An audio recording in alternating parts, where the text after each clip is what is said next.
Este evento justamente tiene dos grandes momentos. Un momento, digamos, de mostrar, de presentar qué son las cuentas nacionales de transferencia, para qué sirven, cuál es su utilidad y sobre todo cuál es su utilización en políticas públicas. Y el segundo momento, poder, digamos, conocer los resultados de los avances de la información, de las investigaciones metodológicas de cuentas nacionales de transferencia en Colombia, digamos que está haciendo el equipo de NTA en Colombia en cabeza de Piedad Ordinola y Jorge Tobar. Y sin duda contar también con las presentaciones, digamos, de expertos internacionales. Vamos a conocer, digamos, las experiencias de España y Uruguay, pero sin duda poder tener la presencia de Gretchen de la Universidad de Berkeley, digamos, cabeza de este proceso a nivel global, realmente es un panel y una participación muy importante para Colombia. Finalmente, mencionarles que para nosotros NTA es un tema importante y es un tema que también hace parte ya de los ejercicios que hemos venido haciendo en procesos de política pública, recientemente con el DNP, el análisis de situación de población, ya lo incorpora como uno de los elementos de los capítulos, y aquí también quiero mencionar que es un proceso que ha venido siendo trabajado de manera interinstitucional, con el Departamento Nacional de Planeación, con el Departamento Nacional de Estadística, con el Ministerio de Salud, con Cancillería, representantes que están en este auditorio y los diferentes equipos técnicos que nos han apoyado. Aquí saludo también a Ciro Martínez, que ha trabajado también en este proceso. Igualmente, está aquí también Olga Lucía de CEPAL, que también ha hecho parte del proceso. En general, digamos que ese es el mensaje que nosotros queremos enviar desde Naciones Unidas, y bueno, esperamos que esos dos objetivos sean cumplidos el día de hoy. Muchas gracias.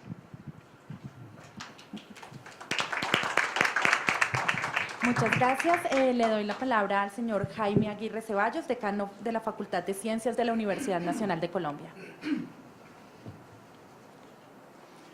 Buenos días a todos, distinguidos compañeros de la mesa, asistentes, invitados nacionales e internacionales, bienvenidos hoy a este importante evento que nos ha convocado las distintas instituciones que se han encargado de organizarlo. Un saludo muy especial de la Universidad Nacional de Colombia, que como todos ustedes saben acaba de cumplir sus 150 años de creación, sirviendo de trabajo al país en investigación, en docencia y en extensión universitaria.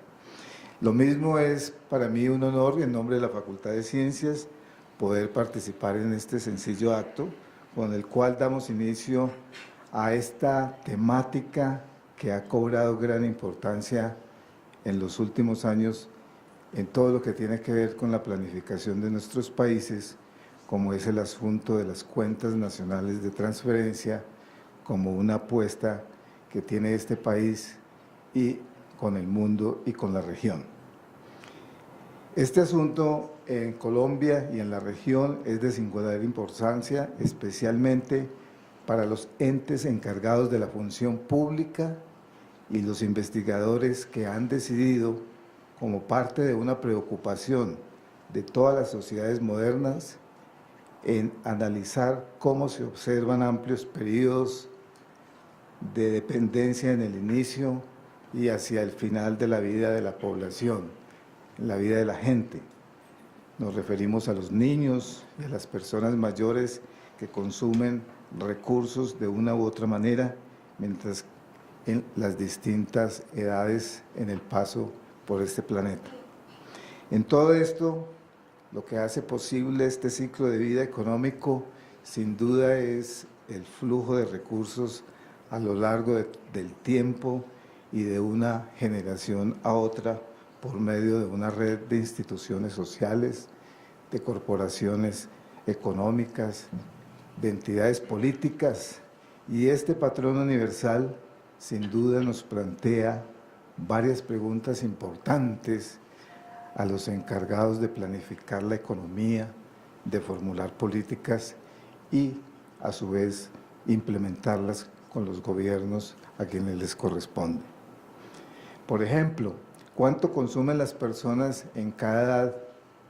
¿Cómo se mantienen las personas jóvenes y cómo se mantienen las personas mayores que consumen más de lo que producen, por ejemplo?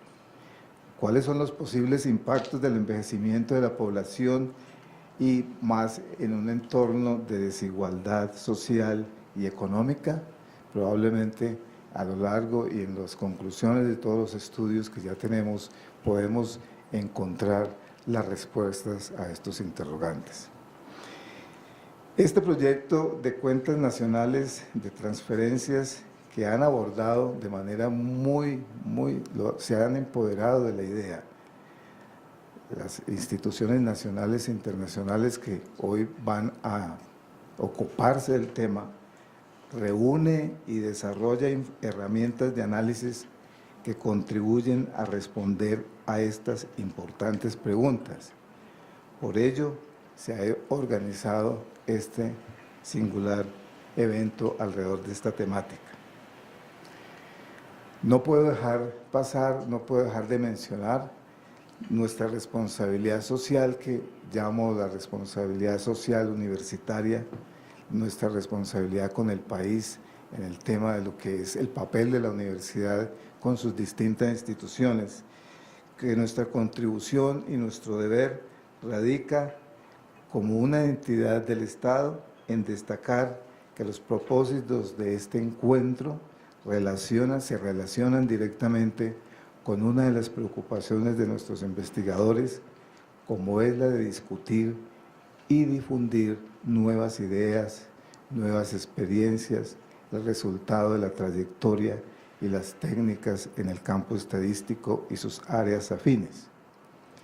Para esto, nosotros participamos con una enorme capacidad que se visualiza en nuestros grupos de investigación, uno de ellos, del cual hace parte la profesora Piedad Ordinola, de la cual escucharán una interesante disertación más tarde, donde pues nos vamos a referir a políticas mancomunadas de cooperación nacional e internacional alrededor de la temática que ella ha venido desarrollando. El encuentro nos va a permitir acercarnos a conocer los resultados de la investigación que ha desarrollado la profesora y toda la temática, todos los resultados, todos los análisis se consolidarán como una herramienta esencial en el ejercicio académico y práctico de la gestión pública como plataforma para la ejecución y puesta en práctica de los planes, de los programas y proyectos dirigidos a resolver parte de los conflictos sociales existentes en nuestro país o en cualquier país del mundo. Una sección separada proporcionará nuevas ideas relacionadas con los principales agregados obtenidos a partir de las cuentas nacionales, tema que es de vital importancia en la proyección de país.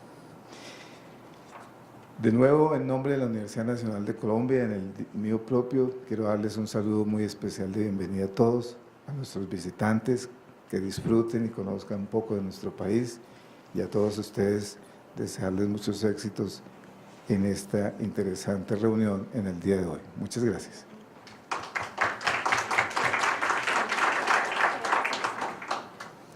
Bueno, en este momento damos la palabra a la señora Alejandra Corchuelo, subdirectora del Departamento Nacional de Planeación DNP. Bienvenida, Alejandra. Ya la presentación. Bueno, muy buenos días. Es para nosotros desde el Departamento Nacional de Planeación realmente un orgullo poder participar en este evento, donde empezamos a conjugar las actividades que venimos desarrollando desde planeación hace aproximadamente unos 3 o 4 años, con un esfuerzo académico fundamental y que nos va a permitir hablar un mismo lenguaje desde la política pública y digamos social, micro, y un lenguaje más macroeconómico, más digamos de impacto de estas políticas.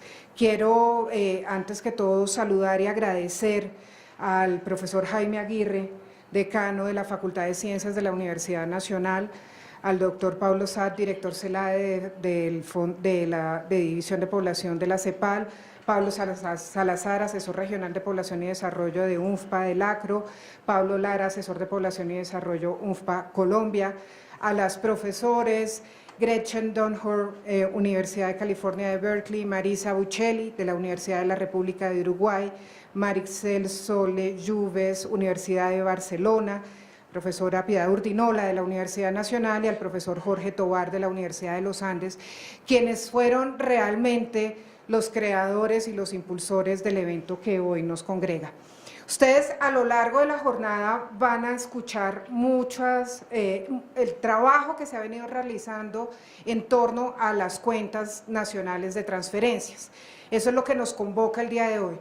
Yo quería aprovechar estos minuticos que me dieron para contarles un poco la agenda que estamos llevando nosotros y que a lo largo de la jornada ustedes tengan eso en el radar y vayamos conectando el trabajo macro con este trabajo más micro y más de política pública para que, como bien lo decía el profesor o como bien lo explicaba Pablo en su intervención, esto se vuelva un tema mucho más amplio y que empecemos a medir los impactos de los cambios poblacionales. Entonces, no se asusten, no es una presentación cortica, es solamente para que ustedes se lleven como la idea de lo que estamos haciendo. Y básicamente es contarles un poco qué es lo que estamos trabajando en términos de arriba. Y paso con la lista. Y hablando en términos de análisis de situación poblacional. Entonces, ¿qué fue lo que nos pasó a nosotros en Planeación Nacional? Sí. En el 2016, después de todo el alboroto de lo que fue construir el Plan Nacional de Desarrollo, de encontrarnos con una dificultad frente a la calidad de las cifras y cantidad de cifras en materia demográfica que tiene el país, un censo que estaba, pues obviamente desde el 2005, que ya cada vez pierde más pertinencia y sobre todo un plan de desarrollo que nos exigía una regionalización. Cuando nos enfrentamos a eso, en el 2016 nos sentamos precisamente con el Fondo de Población a decir, ¿qué hacemos? Esto hay que recuperar la agenda demográfica en el país y por eso arrancamos, digamos, tomando conciencia de falta de análisis de información desde el punto de vista sociodemográfico y cómo las políticas públicas y las decisiones de política pública que estábamos tomando estaban muy vacías en materia de variables demográficas. Entonces, y obviamente cuando uno empieza a ver la estructura del país, esto es un mundo completamente diferente al auge del análisis demográfico que tuvo Colombia en los años 70, 80 y que poco a poco se ha ido perdiendo en el país. Pues la Colombia de 1960, una Colombia totalmente piramidal, como poco a poco en el 90 se fue abultando en la base, pero esa población se nos está envejeciendo año 2020 y para el año 2050 claramente tendremos una población envejecida y cuando bajamos esto a nivel de territorios tenemos dos Colombias que cada vez se separan más, son dos Colombias donde la zona rural que es el naranja cada vez pierde más peso en el total de la población colombiana, es un país que en el 2015 calculábamos el 75% de la población colombiana estaba en zonas urbanas, para el año 2050 estaremos cerca del 85%, con un gran volumen de ciudades de más de 100.000 habitantes, que implica revisar qué estamos haciendo en materia de política pública de desarrollo urbano, mirado desde toda su integralidad, con una población que está concentrada de los 40 años hacia arriba y una población rural que también tiene una población envejecida, pero además que cada vez es más débil y sobre la cual empezamos a generar muchas presiones de demanda, sobre todo en materia de producción de alimentos. Obviamente este bono demográfico del que tanto hablamos en América Latina se nos está agotando Es un hecho que en Colombia ya en unos 2 años cerramos a nivel nacional el bono demográfico. De nuevo, cuando miramos a nivel regional, tenemos unas diferencias muy marcadas según la zona del país en la que nos ubiquemos. Pero, de nuevo, el mensaje, una población que cada vez envejece más y donde la relación de dependencia ahora ya no va a ser por los pequeños, sino por el adulto mayor, donde ya el impuesto demográfico empieza a tomar mayor fuerza. Ahora, esto nos presenta unos retos y unas oportunidades, y aquí es donde las cuentas, el ejercicio de las transferencias nos empieza a dar luces de cómo podemos empezar a construir una política pública mucho más afinada. El análisis de de situación poblacional que estamos desarrollando en este momento de la mano de UNFPA y de varias entidades del orden nacional, pues ya nos empieza a arrojar como unas líneas que tenemos que empezar a tener en cuenta en Colombia. Una oportunidad clarísima es que al bajar la dependencia educativa, ya podemos pasar de ese impulso de aumento de cobertura, dejando claro que en la zona rural todavía el reto se mantiene, y pasar a modelos más concentrados en temas de calidad, sobre todo en la primaria, donde ya la cobertura está bastante cubierta, digamos, ya estamos casi en un 100%, incluso en zonas rurales. Pero obviamente se nos presentan ya unos problemas relacionados con otros grupos poblacionales, como puede ser el tema pensional, tanto contributivo como no contributivo, que en Colombia es el tema de los BEPS. Entonces, fíjense ustedes, creo que esto lo tenemos clarísimo todos los colombianos, como Colombia tiene una muy baja porcentaje de población de más de 65 años, con una cobertura adecuada en materia de pensiones. Y obviamente las estimaciones de cobertura previsional, si mantenemos las tasas que hoy en día, el número de pensionados sobre la población de más de 60 años, pues cada vez va a ser más crítica. Entonces aquí ya hay unas señales claras de qué hacemos en materia de pensiones y que va a generar una presión en términos de transferencias intergeneracionales o incluso en el año 2050, pues ya en la misma generación. Las diferencias obviamente entre el urbano y lo rural, pues cómo empezamos a entender esta población rural de adultos mayores, que además está ubicado en zonas dispersas de difícil acceso y con unos costos de prestación supremamente elevados. En materia de salud, esto implica unos retos de prestación de servicio y de acceso efectivo, por ejemplo, que para la población adulto mayor coge cada vez más relevancia. Mientras que en el urbano, pues se nos viene una presión muy fuerte en materia de mercado laboral, pero una oportunidad muy bonita de cómo ubicamos toda esta población que está en edad productiva para que realmente aporte y haga las cotizaciones a pensiones lo suficiente para que en el futuro no nos genere tanta presión. Y obviamente en materia de servicios públicos, el tema de aguas, el tema de manejo de residuos sólidos, generan nuevos mercados y todas unas nuevas presiones para la economía. Y obviamente cuando uno mira quiénes son los hogares a los cuales deberíamos estar mirando como miradas diferenciales, deberíamos darle estas miradas diferenciales, tenemos que el 75% de los hogares requieren una atención en materia de cuidado. 75% de los hogares en Colombia tienen o bien niños menores de 14 años o adultos mayores de 60 años. Por ejemplo, el 23% son hogares mixtos, es decir, que combinan cualquiera de las situaciones anteriores. Y en la mitad, digamos, aquellos hogares donde no hay ni menores ni mayores, pues tenemos una presencia de población con discapacidad.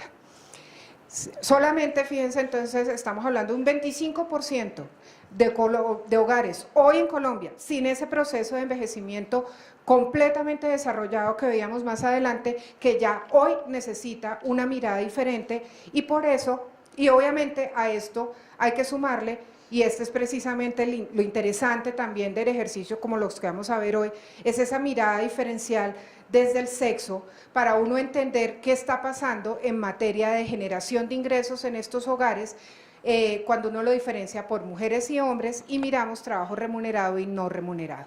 Entonces, los últimos datos que tenemos del año 2012 y 2013 la carga es totalmente desigual entre mujeres, que es el azul oscuro, y los hombres, que es el verde claro. Este es un ejercicio de Carmen Elisa donde nos muestra cómo, fíjense ustedes, es prácticamente el doble se invierte por completo los pilares entre mujeres y hombres cuando hablamos de trabajo remunerado y trabajo no remunerado. Sí, y esto obviamente nos implica unos retos en materia de mercado laboral con la lectura de la mujer, un aumento marcado desde el año, pues aquí lo hicimos con un corte en el 84, pero una participación femenina que viene aumentando.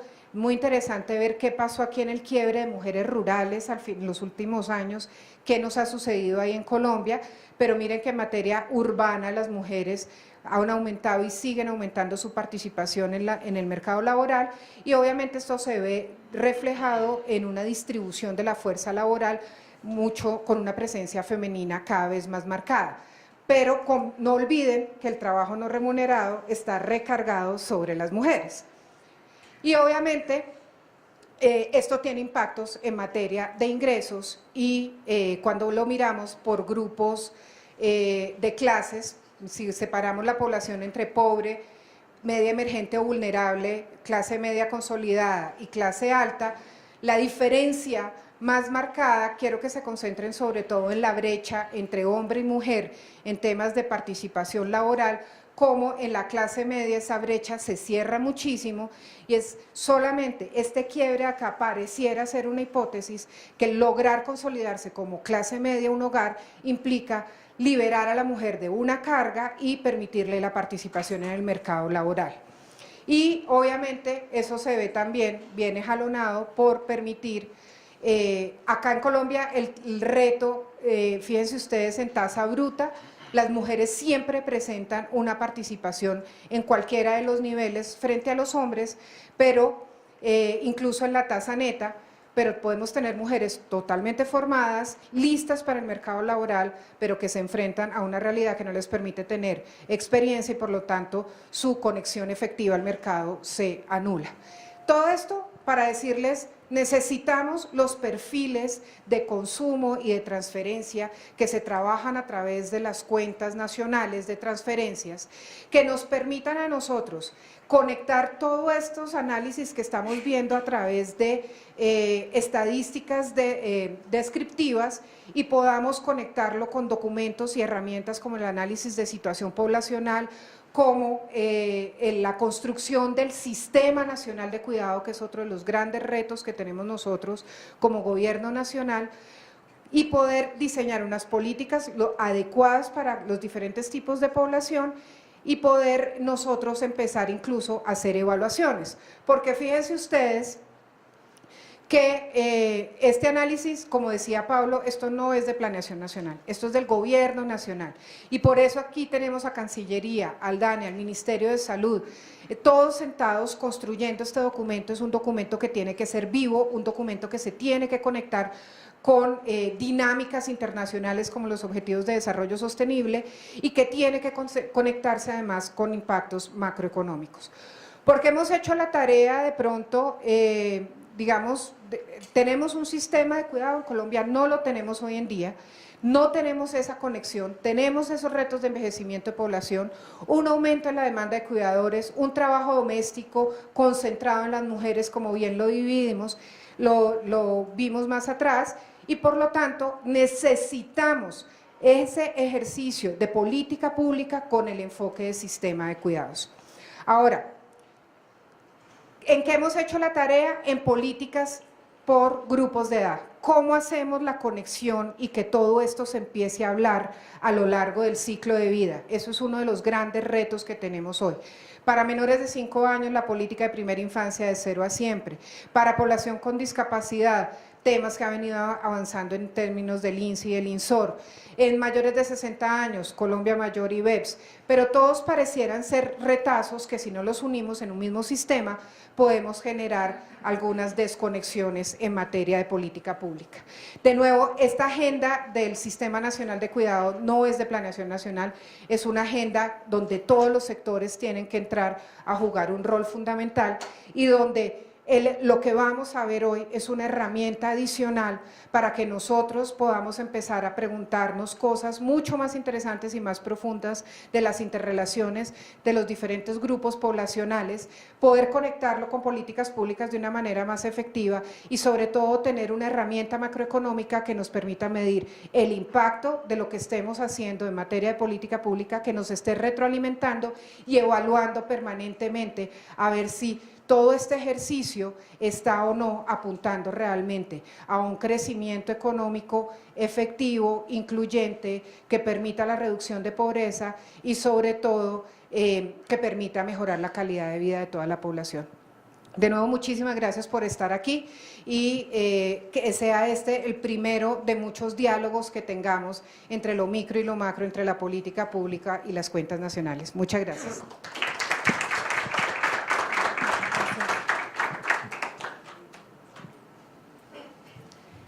Bueno, agradecemos a nuestro panel por esta instalación y por la visión que nos dan de las cuentas nacionales de transferencia, sobre todo con el tema y la relación que tiene con el análisis de situación poblacional en Colombia.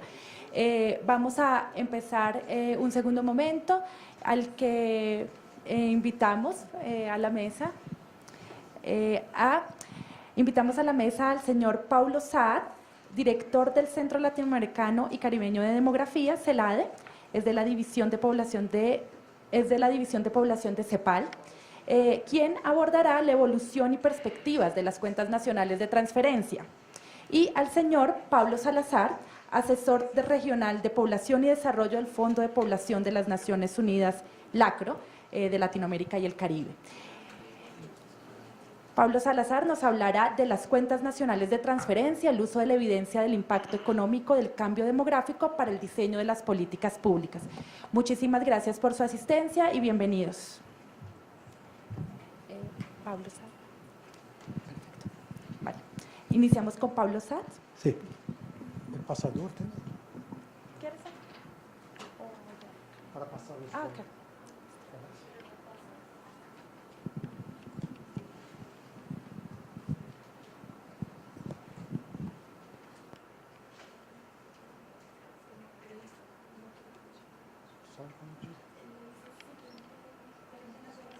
¿No está funcionando? Buenos días a todas y a todos. Es un gusto muy grande para mí estar aquí participando en este evento sobre las cuentas nacionales. Y la idea de mi presentación es dar una panorámica muy general de la situación en América Latina y el Caribe, en la región.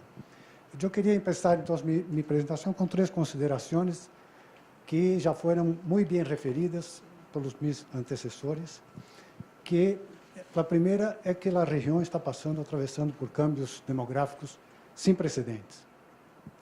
Tem que ver com a transição demográfica, que se refere a um período único na história, que nunca ha passado antes, já não vai passar depois, que tem enormes implicações, tanto a mediano como principalmente a largo prazo. Estes impactos econômicos são os que vão definir o que vai passar neste siglo que estamos vivendo agora. E, em todo isto, é fundamental considerar os cambios demográficos para a planificação para o desenvolvimento sostenible. O problema é que para isto não se cuenta, não se contava hasta agora com instrumentos que permitieran captar de maneira integral estes impactos sociais e econômicos dos cambios demográficos. Os instrumentos tradicionais não permitiam isto. E a solução, ou pelo menos um instrumento que vem a apoiar, a ajudar a entender, a considerar os cambios demográficos em la planificação, seriam as contas nacionais de transferência. Bueno, então, empiezo uma panorâmica muito general da situação demográfica em la região, que é a transição demográfica, que se refere à caída muito forte da fecundidade. Aí temos as taxas de fecundidade, que baixaram de 6 filhos por mulher. Atualmente estamos ao redor da taxa de reemplazo de 2,1. E uma caída da mortalidade, que genera uma maior esperança de vida, e para que se tenha uma ideia, entre 1950 e 2015, em promédio, se ganhou 24 anos de vida, ou seja, 4 anos por década durante esse período, em promédio da população da região. Ou seja, se nasce muito menos ninhos e se vive cada vez mais. E este processo todo foi muito diferenciado com relação ao que passou nos países mais desenvolvidos, que hoje se encontram em um contexto de envelhecimento muito mais adiantado. É um processo muito mais recente nos países mais adelantados. Este processo já começou há muito tempo atrás, é muito mais intenso. Estes cambios da fecundidade e da mortalidade se dão de uma maneira muito mais abrupta, é muito mais heterogêneo entre os países e, además, ao interior deles também há muita heterogeneidade e, logicamente, se dá em um contexto socioeconômico diferente. Ou seja, o que sempre escutamos, que os países desenvolvidos se desenvolveram e para depois começar a envelhecer, ou seja, foram dois processos concomitantes, mientras que, em nosso caso, estamos envelhecendo antes de desenvolvermos plenamente. Então, para ilustrar esta convergência demográfica, não, que nos leva à transição demográfica, pus uma sequência de gráficos em que temos lá os países da região. O eje horizontal seria a esperança de vida e o eje vertical as taxas de fecundidade. E em 1950 o que vemos é que, bueno, primeiro que há uma heterogeneidade, uma diversidade de situações, mas a grande maioria dos países estão concentrados em altas taxas de fecundidade, a grande maioria por arriba de 6, e com esperança de vida muito baixa, ao redor entre 40, 50, 60 anos. Se vamos avançando no tempo, aí 80 se vão movendo hacia o quadrante inferior direito, o seguinte. Outro. E um mais. Ou seja, o que se vê é uma convergência demográfica muito forte em que, ao final deste período de projeções, aqui utilizamos as projeções de população da divisão do CELA, da divisão de população das Nações Unidas, da CEPAL. Então, o que esperamos é que mais adelante todos os países vão estar concentrados, independente do nível socioeconômico, mas sim vão estar concentrados em uma situação de elevadas esperança de vida e muito baixa fecundidade. Seguinte. Bueno, o impacto demográfico destes cambios, não? O primeiro que se nota tem que ver com o tamanho, com o crescimento da população e o tamanho da população. Então, o hecho de que estes dois processos, de la caída da fecundidade e la caída da mortalidade, não foram concomitantes, primeiro, baixaram os níveis de mortalidade, principalmente de mortalidade infantil, mas os níveis, por um bom tempo, nas 3 décadas, a fecundidade seguia muito elevada, então já moriam muito menos ninhos, mas continuavam nascendo muitos, e foi a época, então, da chamada explosão demográfica, e o que vemos aí, que a população passa de 160 a 350, hasta 620 milhões, o que se conhecia como a explosão demográfica, taxas de crescimento, ao princípio, ao redor de 3%, 2%, pero o que se proyecta mais adelante é que vai seguir, por la caída da fecundidade, vai seguir crescendo a um ritmo muito mais lento, até que vai chegar a um ponto, em promédio da região, em que vai haver uma diminuição da população. Creio que se estima que é ao redor de 2060 e tantos, segundo as últimas projeções de população. Pero o impacto sobre o crescimento e o tamanho da população quizás não seja o mais importante. No seguinte, seriam mais bem, o que mais importa, seriam os profundos cambios na estrutura por idade da população. Então, a verdade, que a emergência de lo que chamamos de las sociedades envelhecidas, em la que vão a predominar os grupos de mais avançados, quizás seja o aspecto mais relevante do novo contexto demográfico e enquanto a impactos econômicos sociais. Ou seja, a ideia de la explosão demográfica, de que já não haveria meios de sostener uma população que crescia indefinidamente, este temor quizás já não é o mais importante. O que vem agora são como enfrentar estes desafios que planteiam os cambios da estrutura ou o envelhecimento da população, para ser mais específico. El siguiente, otro cuadrito aquí para ilustrar un poco esta situación. Si dividimos la población en 4 grupos etarios de 20 años, 0 a 19, 20 a 39, 40, 59, 60 años y más. Entonces consideramos, llamemos de sociedad juvenil, aquella en que predomina la población de 0 a 19 años, sobre todos los otros demás grupos. Entonces, desde siempre, la población, prácticamente en todo el mundo, se predominaron las sociedades juveniles, en que el grupo de 0 a 20 era el más importante. Pero con el tiempo, el siguiente, se proyecta para 2023, por primera vez en la historia de la región, va a dejar de ser una sociedad juvenil, va a pasar a ser lo que llamamos una sociedad adulta joven, cuando la población de 20 a 39 años va a superar la de 0 a 20. Si vamos un poco más adelante, 2023, el siguiente, no, uno menos, ahí. En 2045, o sea, 23 años después, ya vamos a pasar a la sociedad adulta, cuando va a predominar los de 40 a 59. Una más, ahora sí. Y solamente 7 años después, o sea, la sociedad adulta va a tener una vida muy corta, de 7 años más o menos.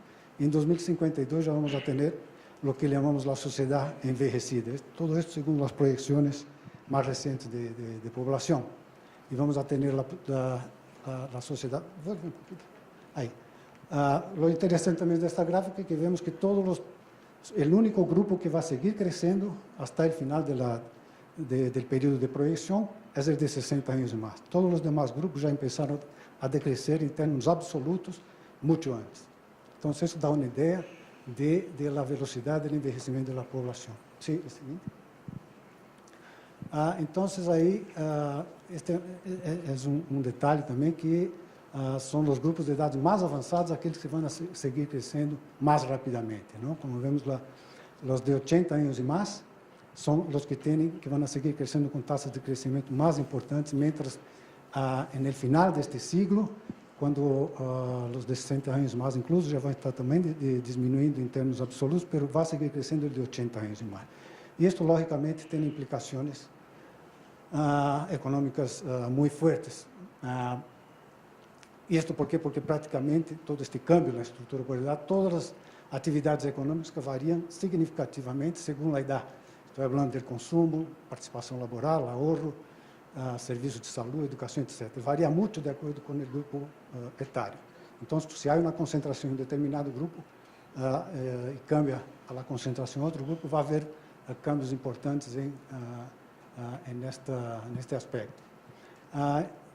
Entonces, van a tener consecuencias, van a ser importantes en el crecimiento económico, en la sostenibilidad de los sistemas de apoyo financiero de la familia, Estado, mercado, y en la desigualdad dentro y entre generaciones. Todo esto van a ser algunas consecuencias importantes que va a tener todos estos cambios. Pero una cosa que se tiene claro es que este cambio en la estructura por edad va a ser inevitablemente seguido por una redistribución de los recursos hacia las personas mayores, lógicamente por la mayor concentración de personas en este grupo. Entonces, una otra secuencia de gráficos que viene ahora, si consideramos, en vez de sociedades envejecidas, pero ahora economías envejecidas, considerando que una economía envejecida sería aquella en que el consumo agregado de las personas de 60 años y más supera el consumo agregado de las personas de 0 a 20 años, de niños y jóvenes. Entonces, desde siempre, por la mayor cantidad, mucho mayor cantidad de niños, de jóvenes en la población, de manera agregada el consumo era mucho mayor de este grupo, independientemente de que per cápita el consumo sea mayor de las personas mayores. Pero con el cambio de la estructura por edad, llega un momento en que de manera agregada el grupo más envejecido va a superar el consumo. Entonces, volviendo atrás un poquito, estaríamos en 2010, o sea, casi no había esta situación. Se estaba empezando en Japón, en algunos países de Europa, ya se via esta situación. Ahora sí, si vamos avanzando, em 2040 se espera, estou utilizando alguns modelos e em base a dados das contas nacionais de vários países do mundo. Em 2040 já teria esta situação, e se vamos um pouco mais adiante, esta seria então a situação, praticamente a metade, solamente África que não seria uma economia envelhecida, todavía. Bueno, esto, la verdad, lo que hicimos en este ejercicio es tomar el perfil de consumo por edad de un grupo de países en el periodo 2010 más o menos, y proyectar, cambiar solamente la estructura por edad de la población con este modelo para los otros países del mundo. Pero la idea que queda es esta, que las economías van estão passando a economias envelhecidas em praticamente todo o mundo. Mais temprano ou mais tarde, pero todas as economias vão chegar a isto. Então, as perguntas que se vêm, qual seria o impacto a largo prazo destas sociedades e economias envelhecidas, não? O impacto no crescimento econômico, em la desigualdade, nos sistemas de apoio intergeneracional e quais seriam os desafios fiscais de todos os implicados por estes cambios. Então, aí é que entra, então, o que mencionava ao princípio, a economia generacional que vem apoiar, ajudar a analisar esta situação. Então, este seria o enfoque que permite observar os indicadores econômicos desde uma mirada etária, e como se viu, isto é particularmente importante neste contexto de cambiante das estruturas por idade da população, de cambios rápidos. E há dois conceitos básicos aos quais me quero referir nesta apresentação da economia generacional, que seria o ciclo de vida econômico e as transferências intergeneracionais. O ciclo de vida econômico se caracteriza por duas curvas. Seria a curva de consumo total, em todos os aspectos, por edad, e a curva de ingresso laboral também por edad. Neste caso, para ilustrar, seria um promédio de 8 países da rede das contas nacionais de transferência de América Latina. Solamente para ilustrar, se tomou o promédio destes outros países e se graficou. Então, o que vemos aqui, se passamos ao seguinte, é que há dois períodos de dependência econômica em que os grupos das pessoas aí, em promédio, consumem mais do que produzem, não? E há período, e no caso deste exercício do promédio de 8 países, se nota que estes dois períodos, até os 26 anos de idade, são deficitários, digamos, consumem mais do que produzem. E a partir dos 56 anos, também estão nesta situação. E o grupo seria superavitário, o seguinte, seria este que está entre 26 e 56 anos, seriam aqueles, em promédio, que produzem mais do que consumem. Então, a pergunta seria como se hace para a sobrevivência dos grupos que são deficitários, não? Como fazem para a sobrevivência. E a resposta vem através das transferências, então, intergeneracionais. São os grupos, de alguma maneira, que transferem os que produzem mais, que têm um superávit, e que se transferem aos grupos que são deficitários. Essas são as transferências, então, intergeneracionais. Mas como se dá essas transferências? Basicamente através de 3 instituições, que seriam o governo, através das transferências, capta de grupo através dos impostos e transfere através de educação grátis, de saúde e outras transferências. A família, não? De padres a hijos, dentro do hogar, ou entre hogares, de transferências recebidas e dadas, e através do mercado, que são os ingressos de bens e ahorro. O seguinte, eu tomei como exemplo esta gráfica de informe que nos apresentou há pouquinho, que é parte do projeto das contas nacionais, Costa Rica, que nos dá uma ideia interessante de como se financia este grupos deficitários em Costa Rica em 3 diferentes períodos, mas também comparando com Brasil, Equador, Chile, Estados Unidos e Taiwan. Então, se nota, não, se nota aí que família seria o azul, governo é rojo e, bueno, activo seria o verde. Mas lo que é importante ver que a família é quem financia basicamente os menores de 20 anos, ¿no? Pero com algumas diferenças importantes. Por exemplo, se vemos Estados Unidos, o governo financia quase 50% de los menores de 20 anos. E que, no caso de 65 anos e mais, praticamente é o governo quem financia a sobrevivência. Em alguns casos também ativos, no caso de Estados Unidos, pero a família tem uma importância pouco maior no caso de Taiwan, em vários países de Ásia, mas em alguns casos, incluso, é negativo a família, ou seja, a transferência vai da geração mais velha às gerações mais jovens. Então, é um ponto muito importante a considerar como se faz esta financiação destes grupos deficitários. Seguinte.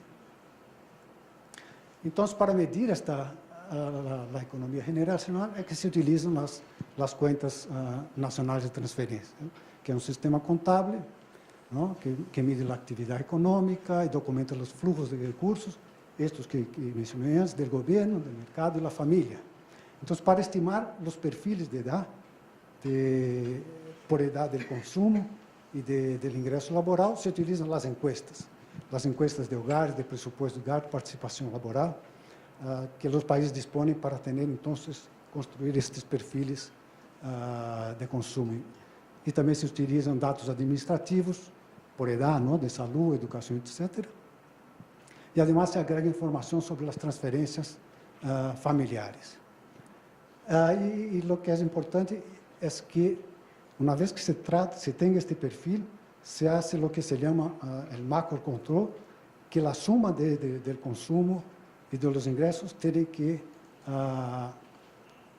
ajustar-se aos dados oficiais das contas nacionais por idade do país, as contas nacionais do país. Então, as contas nacionais passam a ser uma espécie de conta satélite das contas nacionais, dado oficial do país, por idade.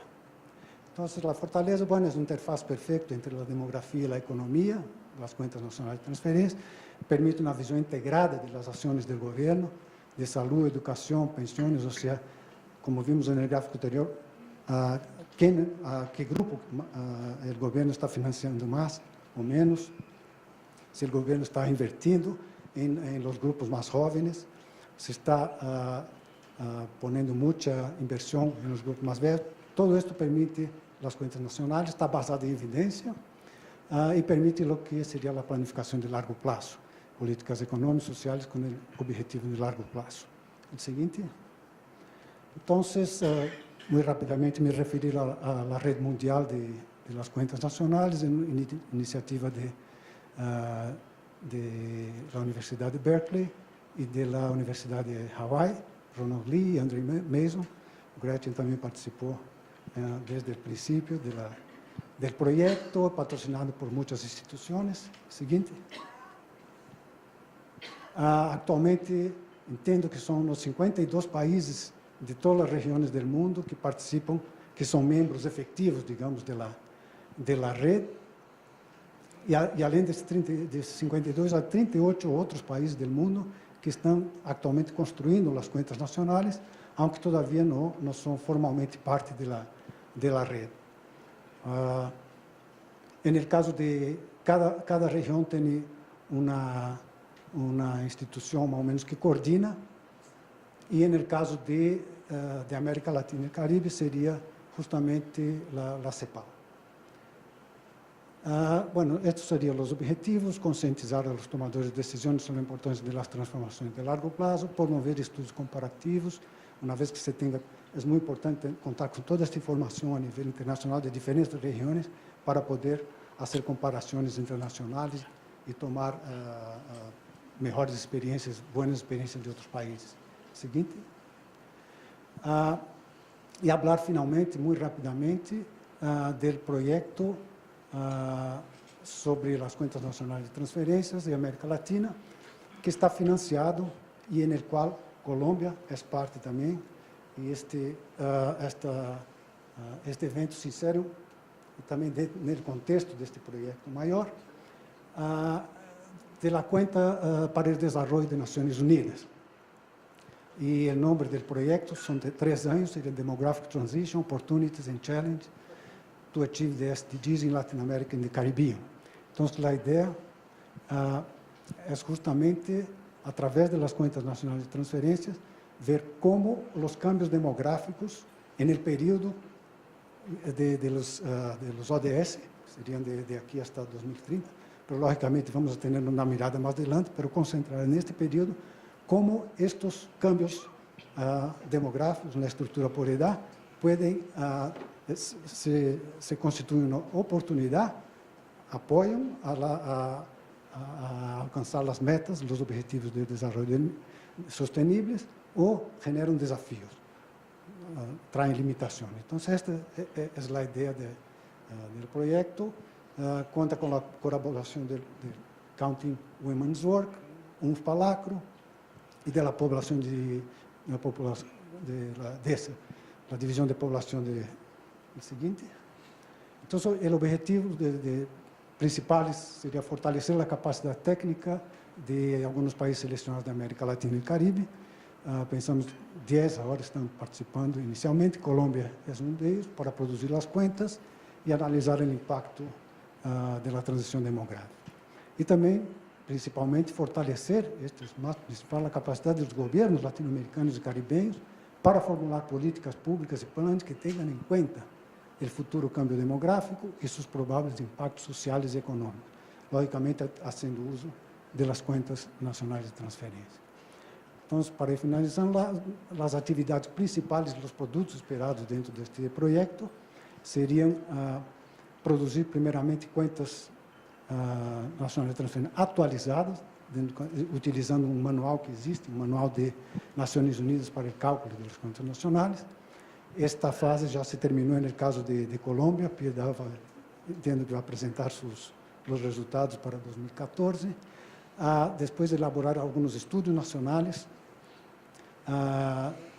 em base a estas contas nacionais e focalizando principalmente em alguns temas prioritários que cada país pode variar de país em país, mas focalizando em temas que são prioritários para as políticas públicas e organizar talleres nacionais, logicamente dirigidos aos hacedores de políticas e formuladores de política pública, membros da sociedade civil.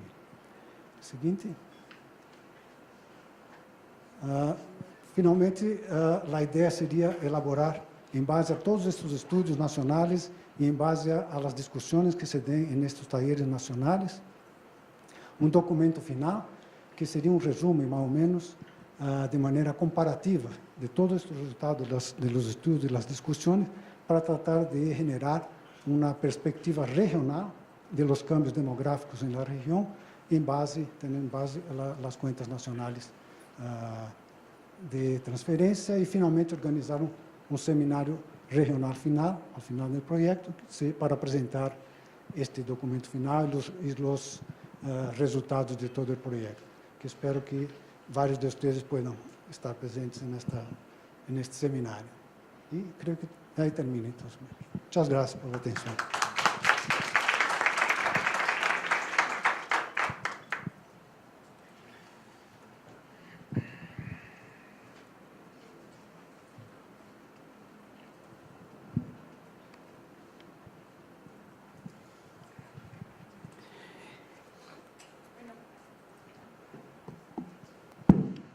Continuamos con Pablo Salazar, asesor de población y desarrollo del Fondo de Población de Naciones Unidas, LACRO, de América Latina y el Caribe.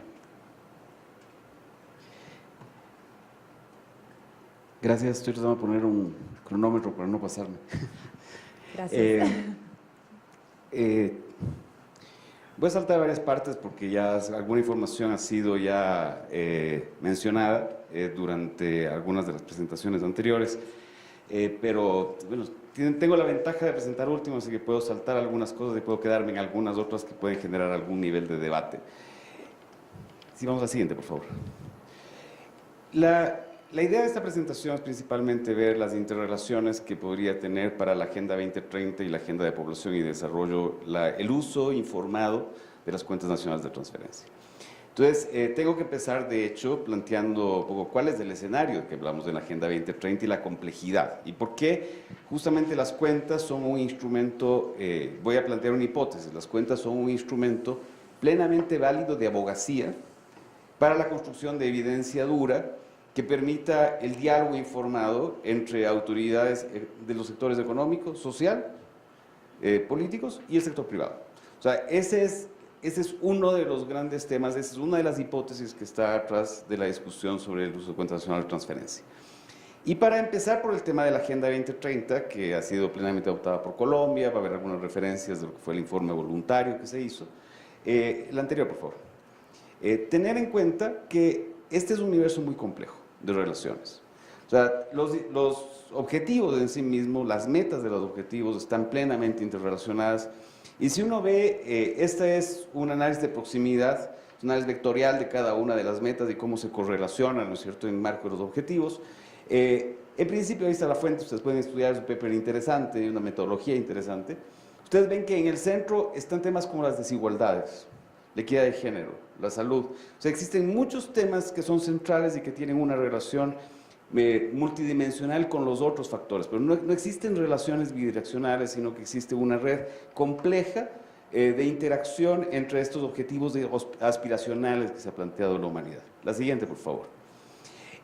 Colombia, por ejemplo, para usar uno de los ejemplos del informe voluntario de Colombia, plantea que hay una interrelación de la meta del objetivo 1, que es reducción de la pobreza, por ejemplo, directa con la salud y el bienestar, el trabajo decente y el crecimiento económico y la acción por el clima. Y plantea esos tres como diferentes niveles de corresponsabilidades en la implementación. Por supuesto, el cambio climático es un fenómeno mundial que necesita una acción colaborativa de los estados. El nivel del trabajo decente implica una vinculación directa con el sector privado, implica una relación que va mucho más allá de solo las políticas públicas, sino la estructura misma de la economía, la forma como los sectores institucionales están trabajando, y evidentemente algo como salud y bienestar que tiene una relación mucho más directa en términos de las políticas públicas y la forma como se puede estructurar desde el nivel nacional y niveles subnacionales. Mencionar que se hace el primer punto es una específica relación con la salud sexual y reproductiva como un elemento central para la reducción de la pobreza. Entonces, se toman varios instrumentos y varios alineamientos de los temas nacionales, pero esa es la presentación que hace Colombia. Es una presentación que integra y ve la pobreza como un elemento donde la salud, por ejemplo, tiene una característica central. Para poder acelerar, por lo tanto, y si yo quiero aliviar la pobreza, si quiero eliminar la pobreza, como está planteado para el 2030, tengo que considerar las interrelaciones y cómo voy a intervenir en los otros sectores y cómo estos otros sectores me van a apoyar en el cumplimiento de esta meta y al mismo tiempo en el cumplimiento de sus propias metas. La siguiente, por favor. Para eso, y ahí entra un poco lo que nosotros vemos como una herramienta complementaria en América Latina y el Caribe, que es la Agenda de Población y Desarrollo. Entonces, si los objetivos de desarrollo sostenible son las columnas de la matriz de políticas públicas, las filas son el Consenso de Montevideo. O sea, es el cómo. El cómo puedo hacer. ¿Por qué? Porque tiene una política, tiene una mirada particular poblacional para las poblaciones migrantes, para las poblaciones indígenas, para las poblaciones afrodescendientes, para los retos en la equidad de género, para los temas específicos de salud sexual y reproductiva, para los temas particulares que tienen que ver con el desarrollo territorial, etc. Entonces, existe una serie de elementos que no están por sí mismos identificados dentro de la Agenda 2030, como por ejemplo, no existe un capítulo, una sección sobre jóvenes. El tema de juventud, a pesar de que es un tema central de la Agenda para América Latina y el Caribe, no está visibilizado como un grupo específico. Son desagregaciones de la Agenda 2030. Por lo tanto, más que solo la visibilidad, el Consenso de Montevideo y sus instrumentos, incluyendo la guía operacional, permite justamente el diseño de políticas públicas más específicas. Siguiente, por favor. Si puedes darle varios clics. Esto simplemente para mostrar, si uno ve la tendencia inercial y tiene esa meta, el punto central y el gran reto es cómo cambio la tendencia. ¿Cómo hago? ¿Cuáles son los esfuerzos que tengo que hacer? Y claro, uno puede ver el gran esfuerzo fiscal que tengo que hacer para poder completar esa meta, pero en el fondo la actividad central y primordial es cómo cambio hoy la tendencia. Y eso implica en gran medida la identificación de estos aceleradores. Es decir, cuáles son los elementos que son cuellos de botella, cuáles son los elementos que tengo que remover para poder cambiar y empezar a hacer las cosas diferentes. Entonces, en una primera etapa, la agenda transformacional no necesita inversiones multimillonarias. Necesita arreglos institucionales, cambios, acuerdos, identificación de nuevas formas de poder hacer las cosas y buscar estas integraciones y ganancias mutuas entre diferentes acciones. Esa es la filosofía detrás de esta tendencia nuestra en términos de Naciones Unidas de asesoramiento de los países sobre el uso de aceleradores. La siguiente, por favor. Desde el punto de vista del cambio demográfico, hay varias implicaciones muy concretas para los ODS. En principio, hay algo muy clave, y vamos a ver algunas cifras muy rápido después, hay una reducción en la población de edad de trabajar. Va a existir una reducción en los próximos años en la región de la población de edad de trabajar. Eso tiene implicaciones concretas en términos de tasa de crecimiento. Vamos a necesitar, además, eso va a implicar que si queremos mantener niveles de bienestar, vamos a tener que incrementar productividad. Entonces, los incrementos de productividad van a estar directamente relacionados con temas como la acumulación de educación, pero no únicamente, también sobre la experiencia laboral, sobre la capacidad de adaptación, sobre la calidad de los sistemas educativos, en definitiva, esas inversiones funcionales en juventud, y también en prevenir hechos que puedan, en principio, ser disruptivos en el curso de vida. Además, las desigualdades del presente se traducirán en desigualdades, en vulnerabilidades al futuro. Vamos a ver algunos casos, pero evidentemente las brechas de fecundidad que existen entre poblaciones indígenas, en principio, las mujeres indígenas en América Latina, si uno ve las cifras de fecundidad deseada versus fecundidad observada, uno encuentra que existe una brecha de casi 100%. Evidentemente, eso tiene implicaciones muy severas en términos de la desigualdad. Entonces, solo voy a poner uno de los casos que está documentado dentro del informe de pueblos indígenas de Tepal, que acaban de salir en enero de 2018. Las brechas de mortalidad, igual, todos sabemos, la mortalidad materna prevenible, por ejemplo, está muy concentrada en poblaciones indígenas. Es algo que pasa mucho en la región. Las brechas de morbilidad y sus implicaciones, por ejemplo, sobre discapacidad y sobre autonomía en la vejez. Las brechas sobre migración y movilidad, las de género, las de participación laboral, las de formación de capital humano, todas estas van a tener implicaciones muy severas en términos de lo que podemos realmente conseguir. Entonces, esta mirada poblacional es clave para poder tratar de efectivamente conseguir este avance armónico y eficiente hacia la consecución de las metas de desarrollo. La siguiente, por favor. Simplemente mencionar que al 2100 estaremos alrededor de 11.200 millones de personas en el mundo. América Latina no habrá llegado a 800. Ya para 2100 solo África va a estar creciendo. Entonces se espera que poco más desde 2100 África va a pasar en población a Asia. Es un mundo totalmente diferente al mundo que tenemos ahora. Siguiente, por favor. Esto es Colombia. Colombia ya tiene hoy una fecundidad por debajo del nivel de reemplazo, si es que las proyecciones de Naciones Unidas de la División de Población, los prospects de 2017 son correctos. La tasa global de fecundidad de Colombia en este momento es 1,9. Está por debajo del 2,1 y va a seguir cayendo.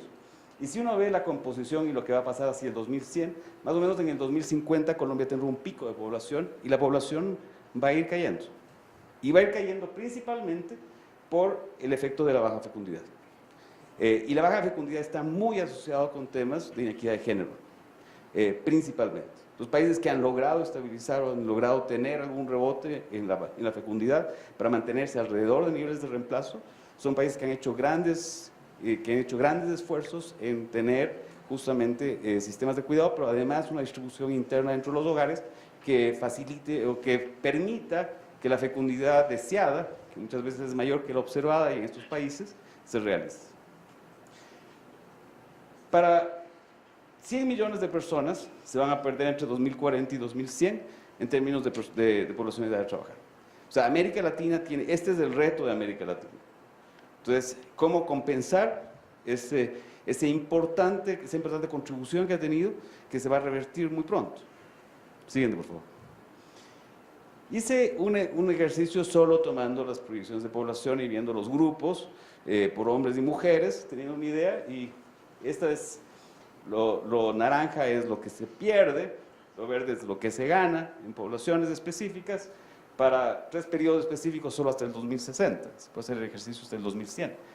Del 2015 al 2030, el grupo de personas en edad de trabajar en Colombia subirá en 3 millones de personas. Todavía seguirá subiendo. Pero a partir del 2030 al 2045 perderemos medio millón de personas en el grupo. Y esa tendencia seguirá después 3 millones más. Entonces, tenemos todavía un marco en el cual podemos tener ventaja de esta composición de la estructura poblacional desde el punto de vista económico, pero va a cambiar rápido. O sea, 15 años pasan, bueno, ya este rato 10 años básicamente, pasan volados. La caída de 2.4 millones de personas de 0 a 29 años generará espacio fiscal. O sea, tenemos que pensar que el cambio en la estructura también implica presiones diferentes, por ejemplo, para los servicios que son muy costosos como educación. Entonces, probablemente vamos a tener alivios en términos del número de estudiantes que podrían traducirse en mejoras sustantivas en calidad. Entonces, ¿cómo logramos efectivamente aprovechar y ver desde el punto de vista de la política fiscal los cambios en la estructura? Y es eso, utilizarlo desde la perspectiva de la abogacía por las políticas correctas para poder enfrentar los desafíos del cambio demográfico de largo plazo. Entonces, el sistema en sí mismo puede tener ventajas endógenas que deberían ser utilizadas para poder fortalecer las inversiones claves. El incremento de la población 65 más será, ¿no es cierto?, entre 2015 y 2030 de 3.3 millones de personas. Entonces, ya no estoy hablando de porcentajes, de composiciones, de niveles relativos, o sea, son valores absolutos en términos de personas que implican prestaciones, que implican número de visitas, ¿no es cierto?, a los controles, que implica personas en hipertensión, que implica, ¿no es cierto?, personas que tienen problemas de autonomía, de presión sobre los sistemas de cuidado, pensiones. Entonces, el poder cuantificar y el poder tener este ejercicio junto con modelos de equilibrio general, junto con movimientos de consistencia macroeconómica, permite tener una idea de dónde están los espacios fiscales y cómo podemos redistribuir el gasto público en un horizonte de largo plazo. Sí, 4 años, muy útil para un plan de desarrollo, un plan de gobierno, pero la Agenda 2030 nos pone este escenario de aquí al 2030, cuando probablemente para América Latina, quizás de aquí al 2050, que deberíamos estar pensando en la planificación. Siguiente, por favor. Eso es Colombia hoy, es un informe regional que hicimos sobre envejecimiento el año pasado. Entonces, solo para tener un poco las ideas y compararnos con otras regiones, solo 25% de las mujeres cobran una pensión respecto al 65% de los varones. Evidentemente, esto tiene que ver con el antecedente de la participación en el mercado laboral y la precariedad de ciertas actividades laborales de las mujeres. Pero esta tendencia es riesgosa a largo plazo, mucho. Siguiente, por favor. El promedio de la misma línea para Colombia es de alrededor de 8%. La cifra de pobreza que se está reportando en el informe que se hizo, ¿no es cierto?, para la revisión voluntaria. En el grupo específico de 60 y más, de 65 y más, perdón, estamos hablando de 21%. Básicamente 300% más. Entonces, da una idea de las vulnerabilidades que ya tiene en este momento el grupo y a dónde podemos ir. Muchas veces esta cifra ni siquiera se publica. O sea, no hacemos desagregaciones de las cifras por pobreza, hacemos de la niñez, pero no estamos haciendo para los adultos mayores. Entonces, las cifras de pobreza en la vejez van a tener que ser cada vez más posicionadas y probablemente más importantes en términos del discurso de política pública. Lo que ya se presentó sobre las brechas en el mercado laboral y la siguiente, quizá interesante ver en promedio en América Latina, más o menos 38% de las mujeres, o sea, las mujeres realizan tareas no remuneradas 2 veces más que los varones, en promedio. O sea, hay una desigualdad muy fuerte dentro de la distribución del trabajo no remunerado dentro del hogar. Y además, hay muchísimo más tiempo que se está dedicando de forma específica, ¿no es cierto?, a las tareas del hogar, además de las tareas productivas en el mercado laboral. Sí. Siguiente, por favor. ¿Para qué nos sirven en este contexto las cuentas? A mí me gusta mucho perdón que esté en inglés, pero lo quise citar exactamente, es el texto que hizo Andrew para informar la CPD de hace 2 años, no del año pasado, que tenía justamente el tema del cambio de la estructura de edades. O sea, hay un paper interesante y una base que hace un análisis de primer bono, segundo bono demográfico para el mundo. En promedio, la fase, globalmente, la fase del primer bono demográfico generó 1.4% puntos de crecimiento. Es decir, asumamos esto como regla de 3. O sea, para Colombia, y Pilar nos va a contar mucho más a detalle, pero hay varios puntos de crecimiento del producto que están asociados con justamente la estructura y los cambios de la estructura de edades. Y la forma como esa estructura de edades ha sido favorable. Pero eso se va a revertir a 1.2 negativo en algún momento. Entonces, tenemos que compensar probablemente el 1.4 que teníamos, más del 1.2 que vamos a perder en productividad.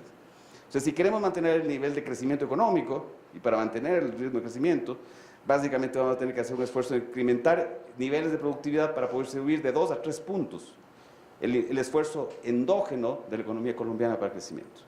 Entonces, esto implica una redefinición de modelo económico, una redefinición del concepto de competitividad del país.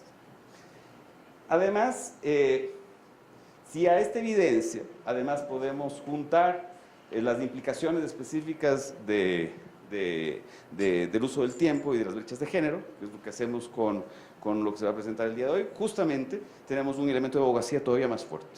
Además, tenemos evidencia que nos permite involucrar al sector privado en esta discusión. Siguiente, por favor. Por ejemplo, nosotros empezamos una discusión con BlackRock. ¿Quién es BlackRock? BlackRock es una administradora de fondos de pensiones, la más grande del mundo. Son algo así como 30 trillones de dólares en fondos que manejan, son principal dueño de Facebook. O sea, por ejemplo, son los principales inversionistas en acciones de Facebook. Manejan los fondos de pensiones de América Latina y el Caribe. Con eso creo que más o menos. Entonces, todos los fondos privados terminan en un gran broker que hace las grandes inversiones. BlackRock es de ese gran jugador, en América Latina y en otros lugares del mundo. Empezamos a tener conversaciones por varias razones. Empezamos a interesarles en el tema de las cuentas.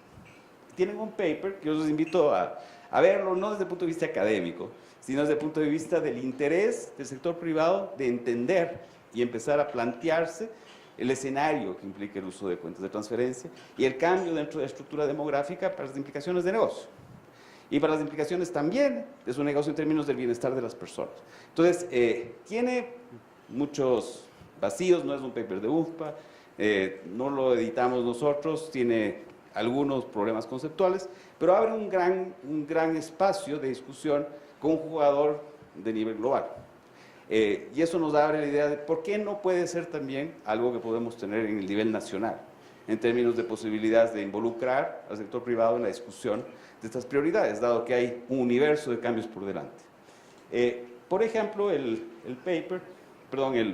documento, pueden bajar el paper detallado después de registrarse, pero, por ejemplo, plantea específicamente el tema de ganancias y de ahorros de las mujeres.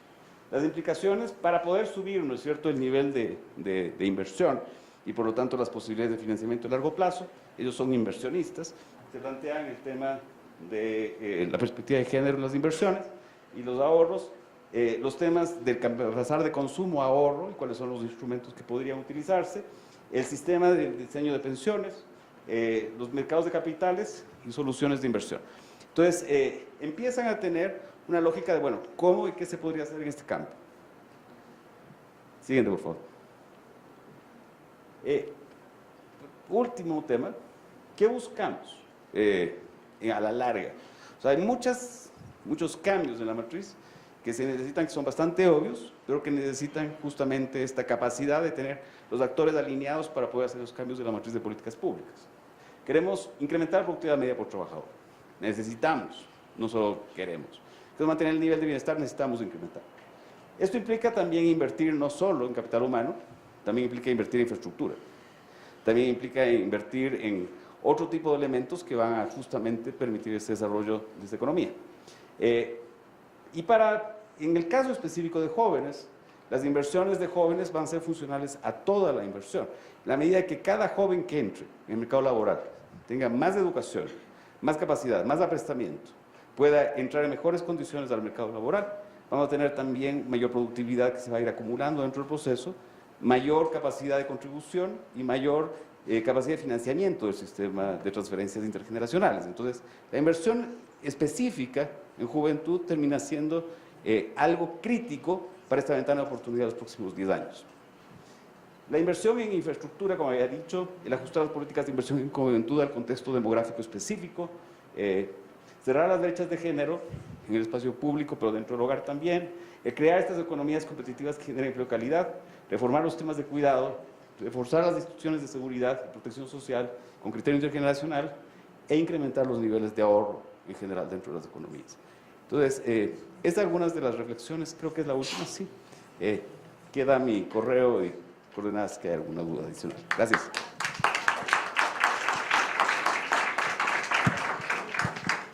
Agradecemos estas presentaciones que nos dan un panorama muy interesante acerca de lo que sucede o cómo intervienen estas situaciones de las cuentas nacionales de transferencia en el mundo, también en América Latina y el Caribe. Y bueno, y cómo vamos a continuar luego con una conversación más aterrizada para Colombia. En este momento vamos a hacer un break, un descanso, los invitamos a tomar café y a descansar. La idea es que regresemos en unos 10 minutos, un descanso corto para continuar luego con la siguiente presentación, el siguiente momento.